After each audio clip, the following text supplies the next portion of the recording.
In the second lecture on the Q&A session, we're going to look at how to handle difficult questions.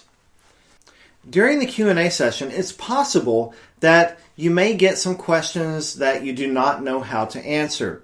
And there are some expressions for doing that in English.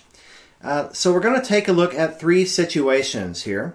The first is if someone asks a question that you can't answer yourself. Maybe your boss could answer the question, but they're asking the wrong person. So to respond to that, you can simply say, "That's not really my field, I'm afraid." Or you can also say, "I'm afraid I can't really answer that." "I'm afraid I can't really answer that." So it's perfectly acceptable in English if you don't know the answer to a question to admit it. The audience will not think that you are less intelligent. In fact, if you try to answer the question, but you don't know 100% that it is a correct answer, then you risk looking unprepared and less professional. So the best advice is, if you don't know the answer, tell the audience you don't know the answer. Now, what if you get a question that is not related to your presentation topic? How can you answer that? Well, you can use this great expression here. "I'm afraid that goes beyond the scope of today's presentation."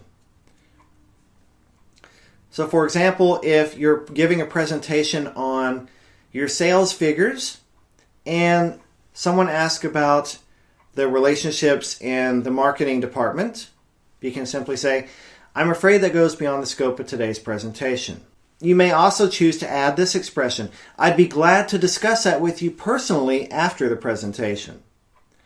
So you can use these 2 expressions together or individually to address a question that is for the wrong topic. Finally, as I mentioned earlier, you may get a question that you just don't know. You have no idea. How can you answer that? Well, if you want to be funny, you can say, "I don't know."